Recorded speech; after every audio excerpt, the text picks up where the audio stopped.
শেখ হাসিনাকে অবৈধভাবে সরিয়ে দেওয়ার পরে যত হিন্দু আওয়ামী লীগের কার্যকর্তা এবং হিন্দু বাংলাদেশ থেকে পালিয়ে এসেছিল, মমতা তাদের জেলে পুরছিল। 85 বছরের বৃদ্ধা মাকে রায়গঞ্জের জেলে রেখেছে, ফরেনার অ্যাক্টস দিয়ে 2 বছরের জেল হয়েছে। নরেন্দ্র মোদীজির সরকার 31/12/2024 পর্যন্ত মমতার অত্যাচারে হিন্দুদের উপর, মতুয়াদের উপর অত্যাচারের জন্য অর্ডার করে বলে দিয়েছেন কোনো রাজ্যের কোনো পুলিশ কোনো হিন্দুকে ডিপোর্ট করতে পারবে না। শুধু হিন্দু নয়, সিএ এর মধ্যে যারা আছে, শিখ আছে, খ্রিস্টান আছে, জৈন আছে, পার্সি আছে, বুদ্ধিস্ট আছে, এদেরকে ডিপোর্ট করতে পারবে না, এদের ডিটেন্ট করতে পারবে না। এই তো পশ্চিমবঙ্গের হিন্দুদের জন্য একদিকে নরেন্দ্র মোদীর ব্যবস্থা, অন্যদিকে মমতা ব্যানার্জির ব্যবস্থা। এবং অধীর চৌধুরী, তিনি এই রাজ্যের প্রতিষ্ঠিত নেতা, এতবারের সাংসদ, তিনি যেমন কেন্দ্রের বিরুদ্ধেও বলবেন, সাথে সাথে আশা করি রাজ্যের বিরুদ্ধেও বলবেন। আর নরেন্দ্র মোদীজি কি কি দিয়েছেন মতুয়াদের জন্য সেটাও বলবেন। মমতাবালা ঠাকুর মহোদয়া, তার যেমন ঠাকুরবাড়ির পরিচিতি রয়েছে, সম্মানীয় শ্রদ্ধা পরিচিতি, সাথে সাথে তিনি তৃণমূল কংগ্রেসের রাজ্যসভার সদস্যও বটে। এটা ইন্ডিজোটের মিছিল না মতুয়া বাঁচানোর মিছিল, এইটা আগে ক্ল্যারিফাই করলে তাহলে লোকের বুঝতে সুবিধা হবে। আপনি যখন এলেন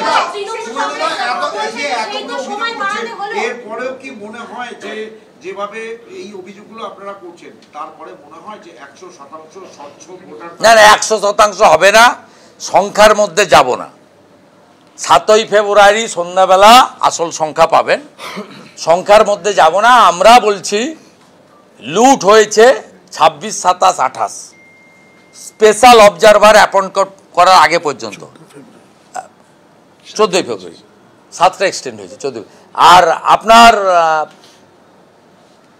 অবজারভার আসার পরে আপনার এন্ট্রি ফ্লো কমেছে, ডেথ শিফট আনম্যাচের সংখ্যাও বেড়েছে। সে সংখ্যাটা ইলেকশন কমিশন বলবে। আমরা প্রথম দিন থেকে যা বলেছি সেইটা হওয়া উচিত, কিন্তু বিহারের মতো রাজ্য সরকার অসহযোগিতা করেছে, এখনো ডাটা এন্ট্রি দেননি।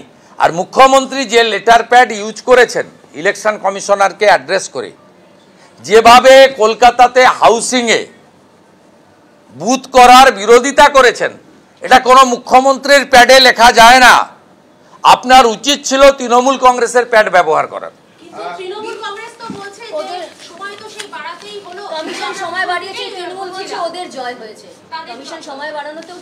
আঙ্গুর ফল টক, আপনি যখন এলেন আঙ্গুর ফল টক। আমি যখন এলাম কি হলো? হ্যাঁ বলুন, বলে দিয়েছি আঙ্গুর ফল টক। এলেন তখন বিএলও অধিকার মঞ্চের তরফে বাইরে বিক্ষোভ, গার্ডরেল ঠেলাঠেলি, একটা বিচ্ছিরি অবস্থা। কোনো বিচ্ছিরি অবস্থা হয়? হ্যাঁ, এটাকে আপনি কি এখানে যারা আছে বাইরে, মমতার পুলিশ ওদেরকে ব্যবস্থা করে রেখেছে। আমি আসার আগে ওরা ছিল ওই নীল সাদা মঞ্চে, ওদেরকে পুলিশ নিয়ে এলো রাস্তার উপরে। এই মাইকের অনুমোদন দেখাতে পারবেন? এটা 144 এলাকা, এখানে মাইক বাজানো যায় 7 দিন ধরে। আমাকে 97-98 বার যেতে হয়েছে কোর্টে। আগামীকাল আমার মালদাতে একটি ধর্মীয় প্রোগ্রাম ছিল, একটি রাজনৈতিক প্রোগ্রাম ছিল, আমার বৈষ্ণবনগরের সবার পারমিশন দেওয়া হয়নি।